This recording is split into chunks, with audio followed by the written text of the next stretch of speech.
Hello there, this is Chuck with Pocket Snakes. Thought I would show you this is a 2.5 foot tungsten shot loaded core for a 2.5 foot snake whip, and it's platted up with whipmaker cord, which is a little bit wider and a lot thinner, like half the thickness of 275 paracord. And it has a 3-layer core and a bolster that runs up to give it some extra rigidity. And then I'm going to overlay this with 275 paracord. So I'm going to show you. So this is platted from here down to the hilt, and there's about 6 inches from the very end loop. There's a tiny English eye up here for attaching a cracker that's anchored down into the shot bag. But one advantage this method has is you can measure the length you need to cover. I'm going to give it a little bit extra because I like extra. And then measure 3 times the length, which will give you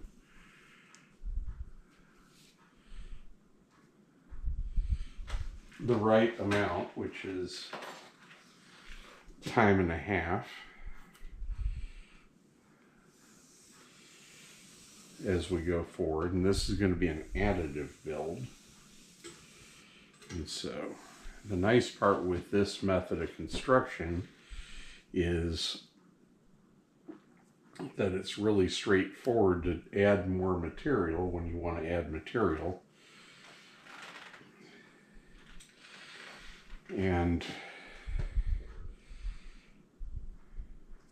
this is 275 paracord, so it's got the guts. I'm going to strip the guts. Now each of these strands, 2.5 feet.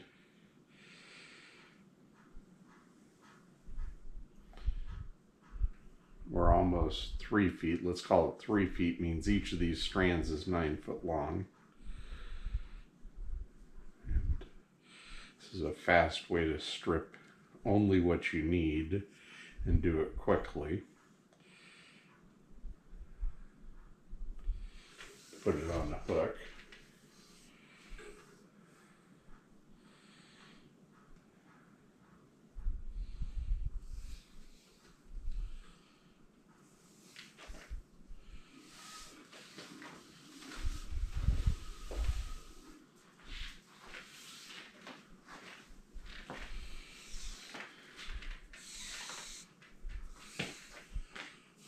And you want to find the center bight of this piece.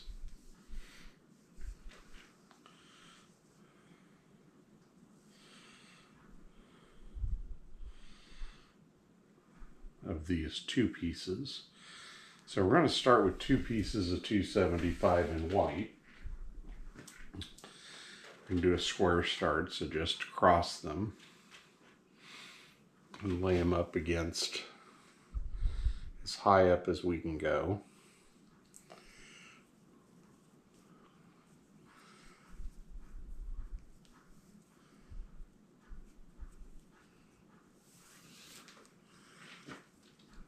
Just going to do a little 4 plate up here for a bit.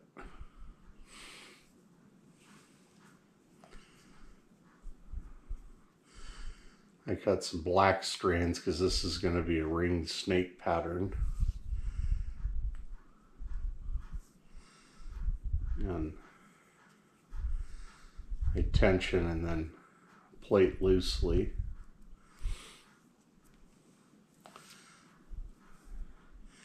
And because this taper bumps pretty quickly, I'm going to have to add strands quickly. This will be a 4 plate, and then I'll add 4 strands at a time till it becomes a 32 plate whip.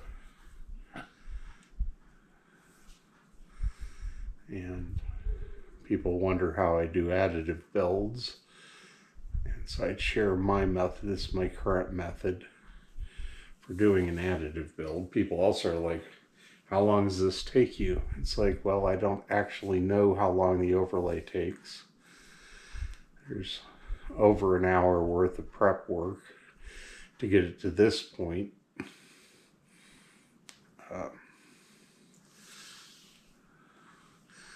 If you guys are interested or like my videos, please like, share, subscribe. It helps the algorithm send people this way. But 275 paracord is kind of a cool material. I'm seating these strands with about 20 pounds of tension or so. So we're at the tip of this whip. We want it to be limber up here. We don't want a candlestick. And to have a little bit of give.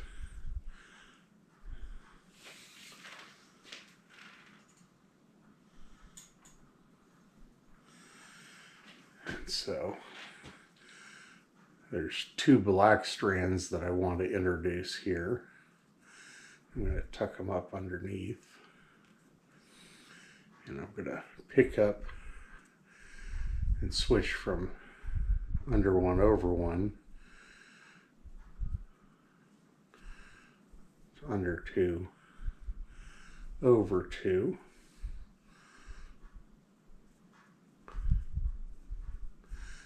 And this is the pattern you want. So you want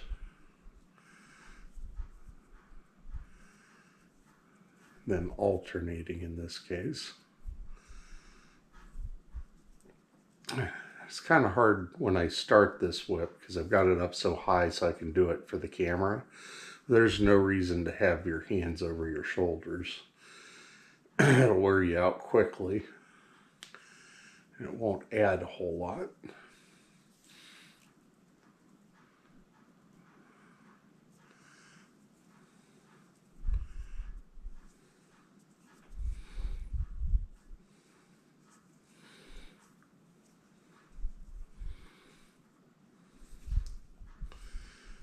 But there's 2 huge advantages to doing this. One, there's nothing to come apart at the tip of the whip because you're starting on the center bights.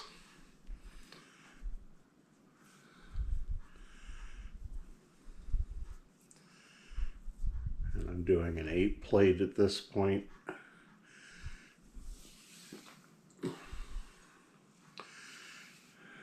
And so I've got about 2 finger widths.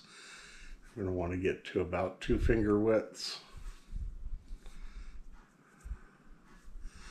And I'm going to add another couple strands of white 275, and I'm going to keep adding strands of 275, leaving rings of black in this whip. I'm going to tension all 4 of these down.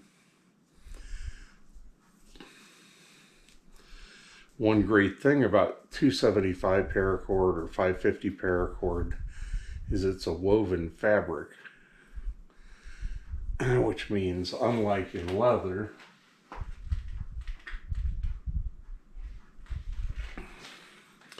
you can put a pin in it.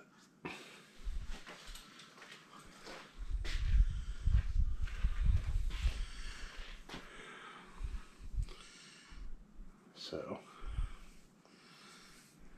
I'm just de-spooling this from a 1,000-foot spool of white.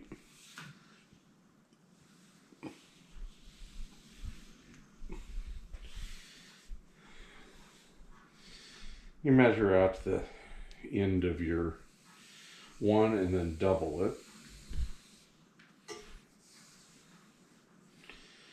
You can then double it again because we're going to make 2 strands.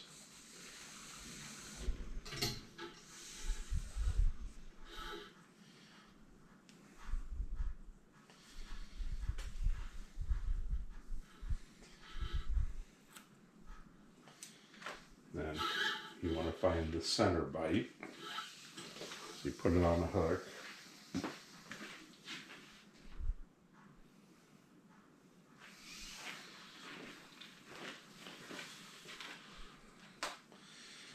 and you cut. It's helpful when you can remember to pull the scissors back out of your pocket. Otherwise you end up with holes in your pocket or your leg. But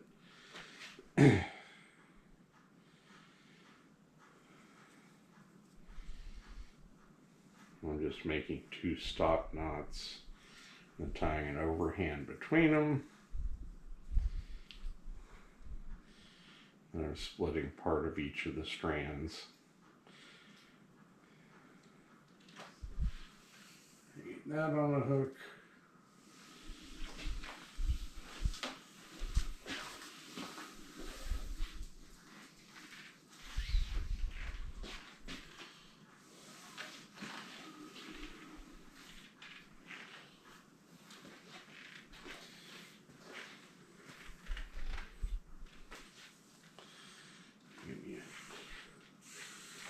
Find the center bight of these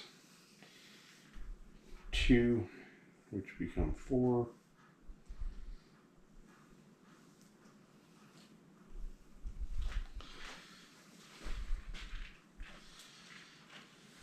And just like I laid the black ones parallel, I'm going to lay these parallel. And it takes a while to get the hang of this.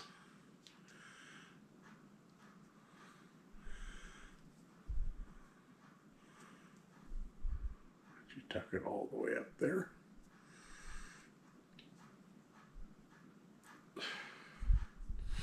Okay. So we're going to bring this over. Where'd it go? Now we have a black with 2 whites. And we have 2 whites and a black.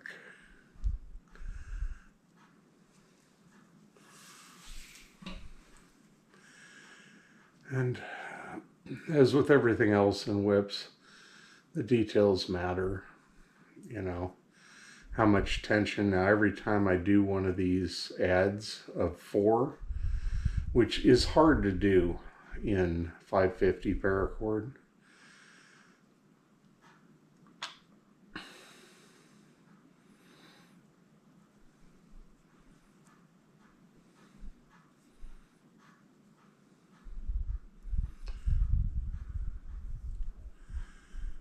So black and 2 whites.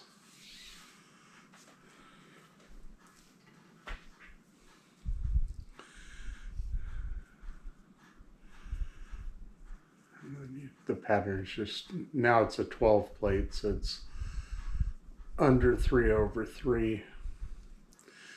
And this makes a sort of 4-sided braid on a round object.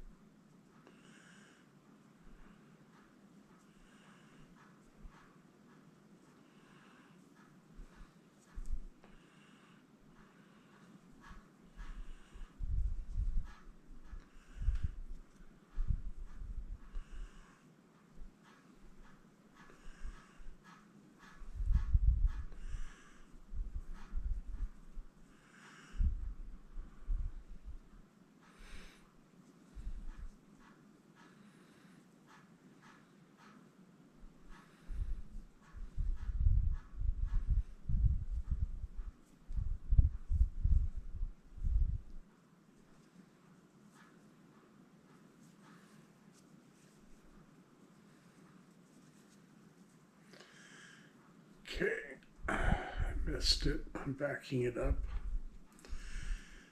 And I make a lot of mistakes. I leave them in my videos. I generally don't spend a lot of time. Okay.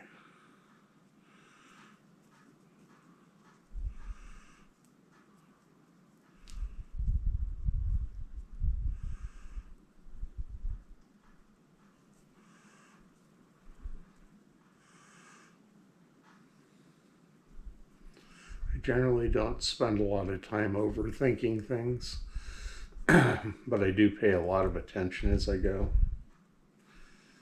So.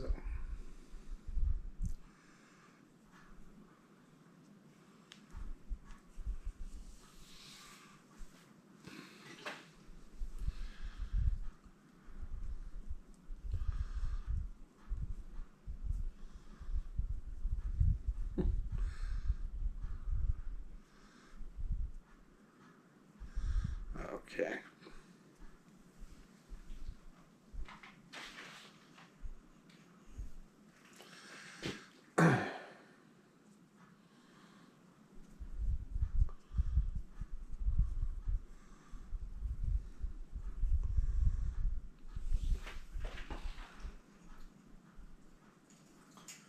The smoother you can do these add-ins, the better.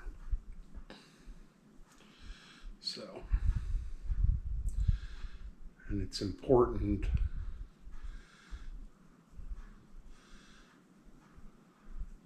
get these strands in the right places when you go to pick up stuff.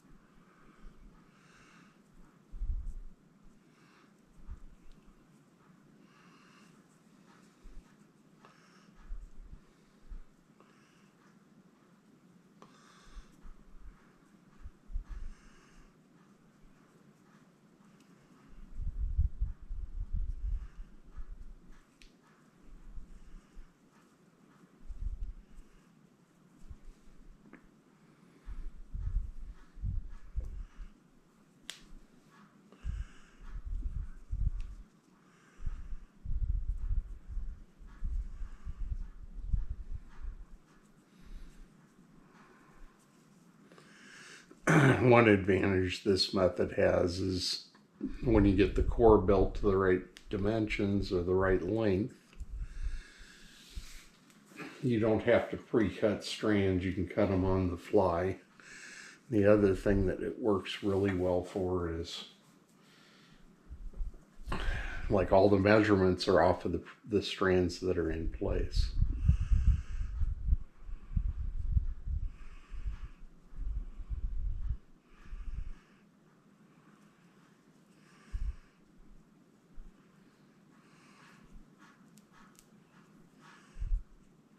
So here we're having 2 strands at a time.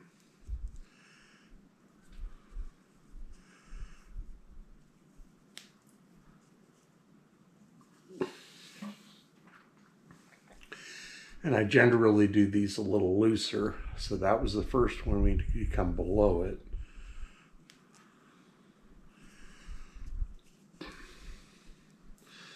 You want the bumps to be as small as possible in general when you have bumps.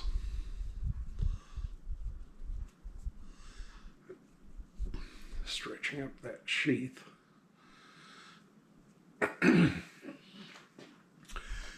But this is a sheath from the core.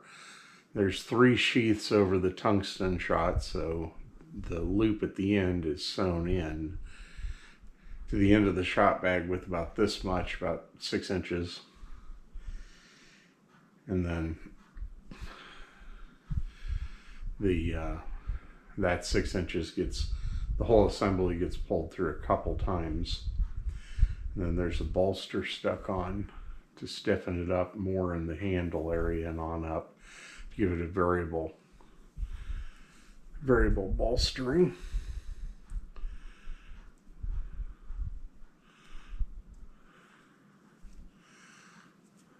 And I torched the end of the sheath up here a little bit to help it not have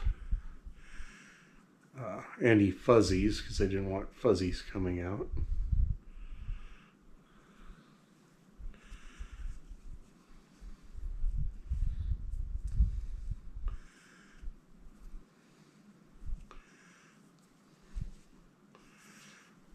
Now I'm going to actually start torquing on these a little bit. So we're 12 plate now.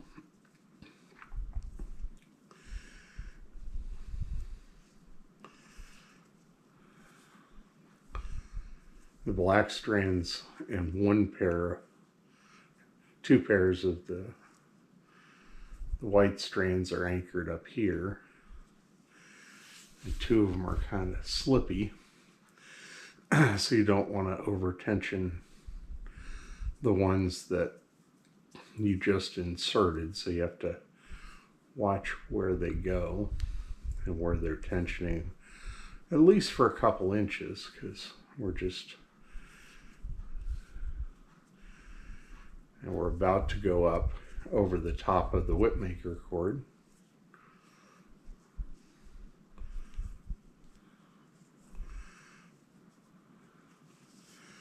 I'm not putting a tremendous amount of tension on these, partially because we're at the end of this whip.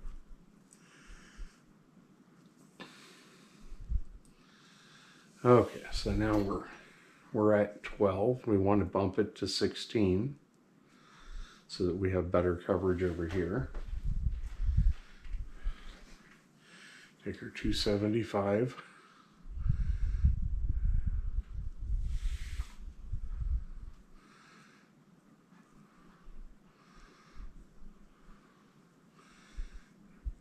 Set it up against there.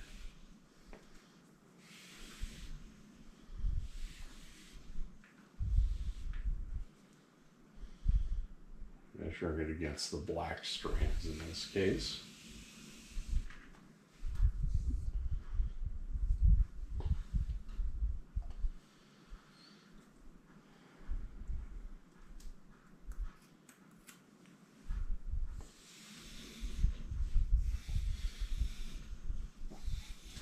But measuring this doesn't require a tape measure, it doesn't require a ruler. And I braid whips in both directions. There's advantages and disadvantages to both. With finer plating, the bumps are less obvious when you're going to add 4 strands at a time. You don't have as much work as dropping 4 strands. You can always look closely and tell, but from a few feet away it's hard to tell. And the goal is for the whip to move right more than for it to be absolutely perfectly pretty. One does have to do with the other, but I like to keep the patterning as close to where I want it. Shook. Now we're down to about 8-foot strips for what it's worth.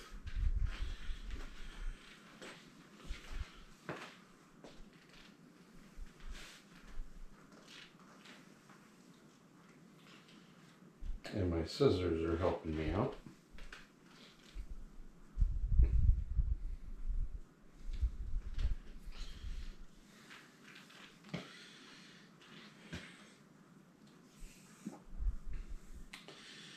So I'm using a GoPro Hero 11 mini on a tripod, about 6.5 foot up in the air, to kind of give me a wide enough angle so that I shouldn't be too far out of frame at any point while I'm working on this.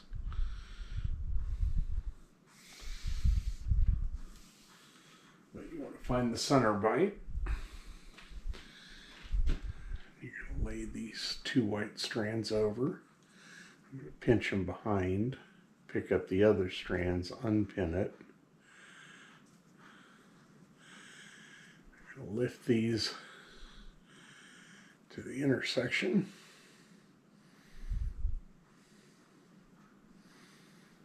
So the top strand is going to go into the set of 3.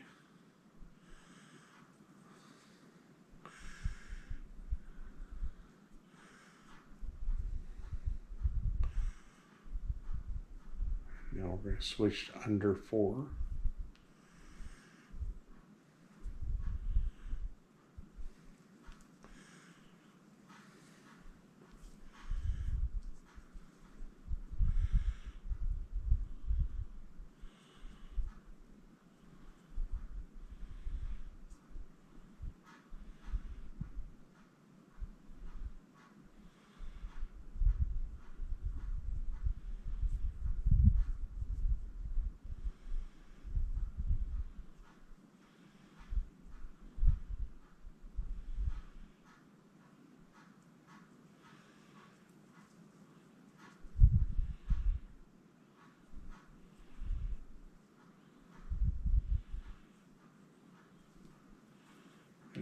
before.